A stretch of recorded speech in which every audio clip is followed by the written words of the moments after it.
Introdução, Grupo Alas Lago.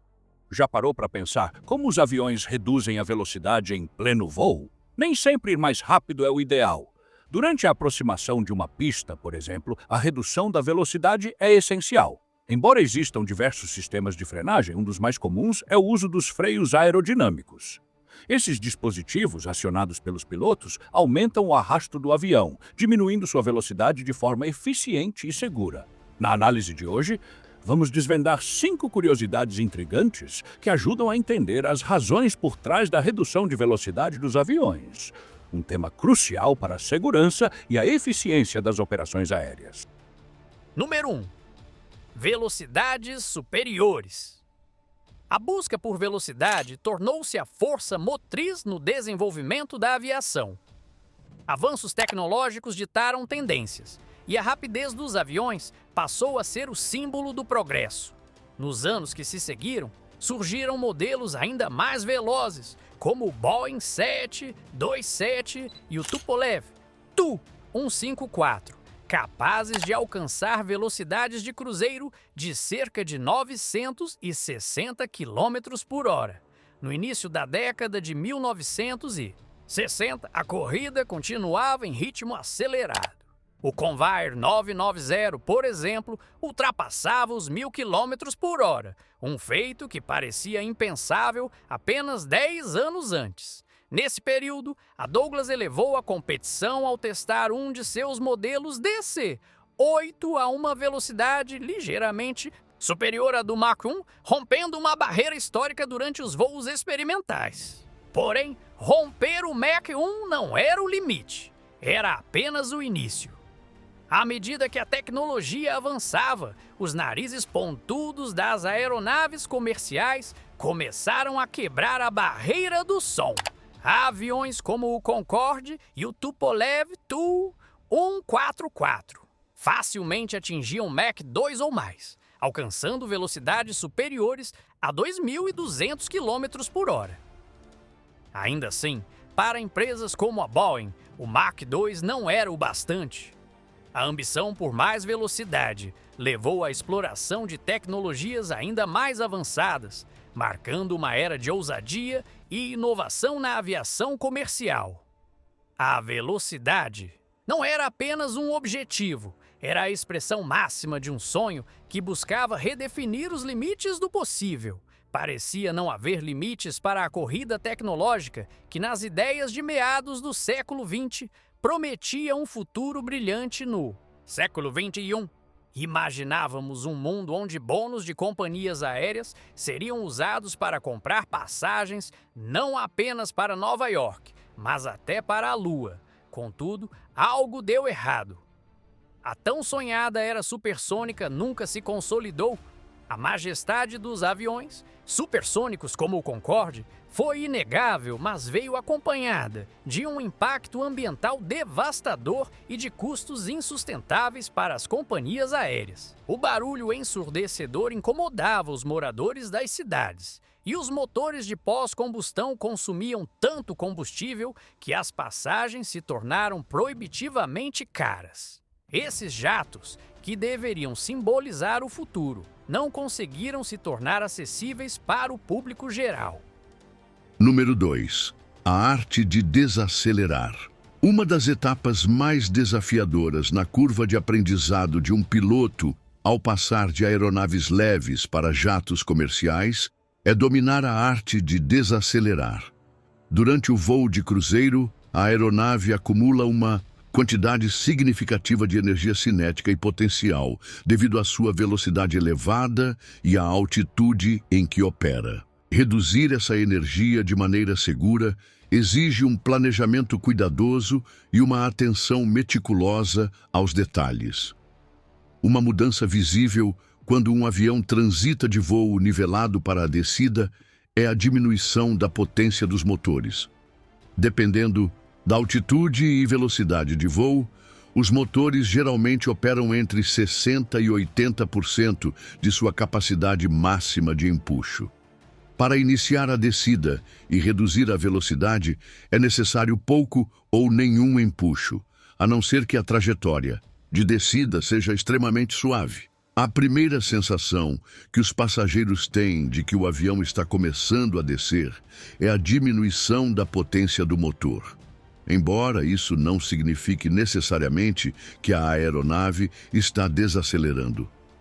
A maneira mais confortável e silenciosa para os pilotos reduzirem a velocidade de um avião durante a descida é nivelar brevemente a aeronave. Ao nivelar sem aplicar empuxo, a velocidade no ar diminui consideravelmente. Quando o controle de tráfego aéreo instrui os pilotos a passar por um ponto específico em uma altitude e velocidade determinadas, os pilotos podem descer até a altitude estabelecida e depois desacelerar assim que alcançarem a posição nivelada.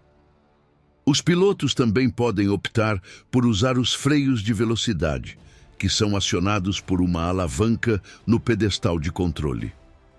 Os freios de velocidade, ou spoilers, são dispositivos que se erguem do topo das asas e geram uma quantidade significativa de arrasto, ajudando a desacelerar o avião, mesmo durante a descida, quando totalmente ativados.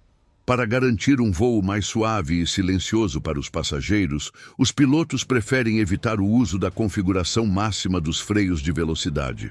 No entanto, essa configuração é extremamente útil em situações de emergência.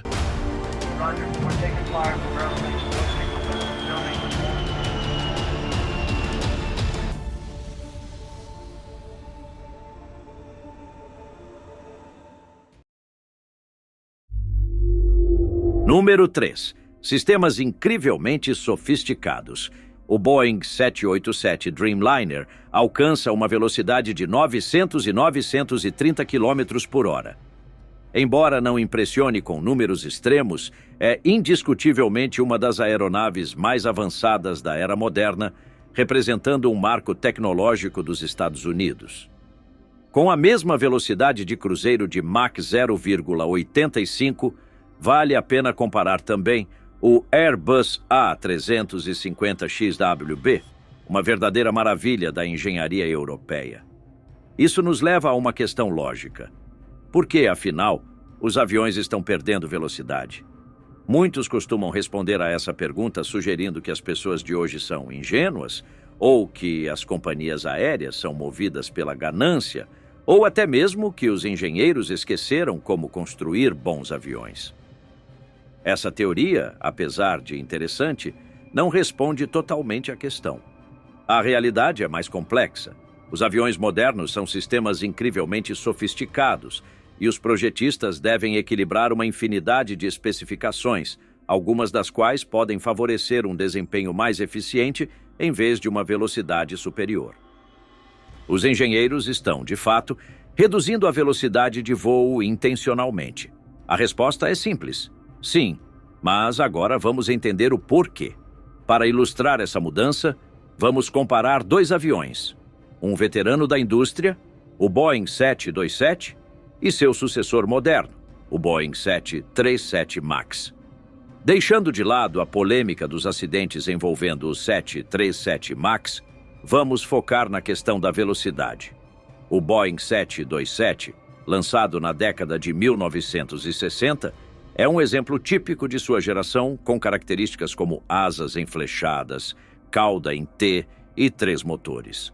Sua configuração é bastante semelhante à de aeronaves contemporâneas como o britânico Trident ou o soviético Tupolev 154.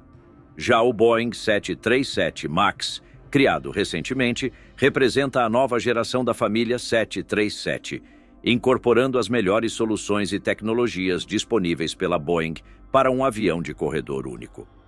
Assim como o 727, o 737 MAX é uma aeronave típica da sua época, comparável ao A320 Neo atualizado, além de novos modelos como o russo MC-20 I e o chinês C-919.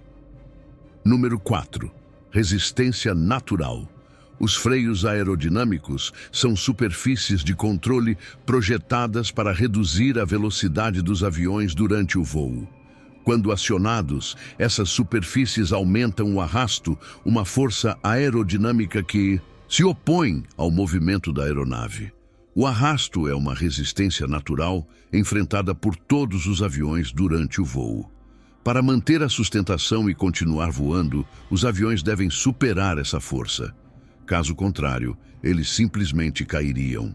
Portanto, os freios aerodinâmicos ajudam a aumentar o arrasto intencionalmente, permitindo que o avião desacelere enquanto ainda está no ar. Os freios a ar existem há quase 100 anos. Nos primeiros modelos conhecidos, eram utilizadas bandeiras de asa que os pilotos podiam acionar com uma alavanca. Ao puxar a alavanca adequada na cabine, os freios a ar eram ativados. Embora esses freios tenham evoluído consideravelmente ao longo do tempo, o conceito básico permanece inalterado. São superfícies de controle que, quando acionadas, aumentam o arrasto da aeronave. Os freios aerodinâmicos funcionam se expandindo para aumentar o arrasto, o que faz o avião desacelerar.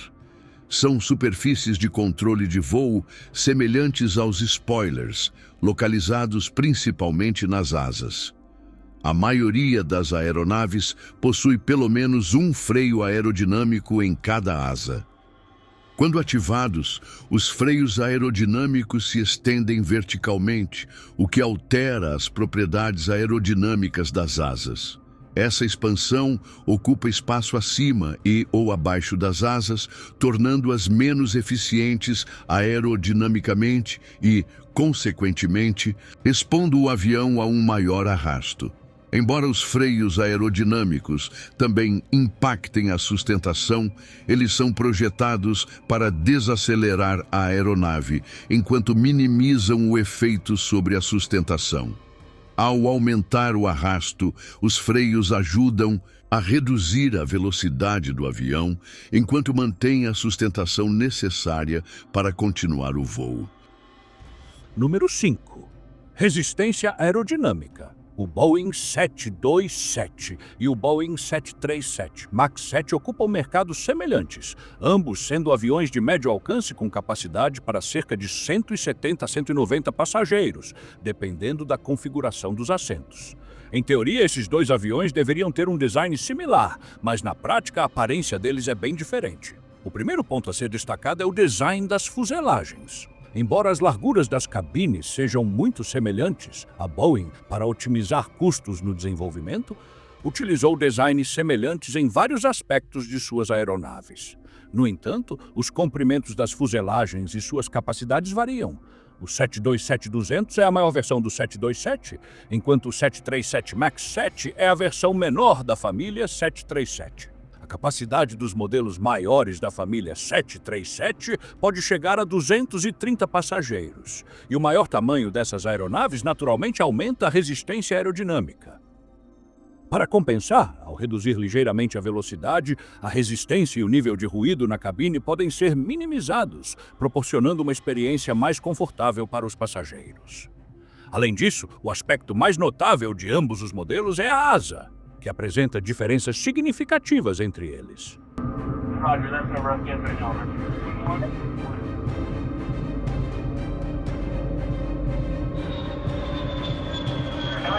Charlie, let's hit that area again.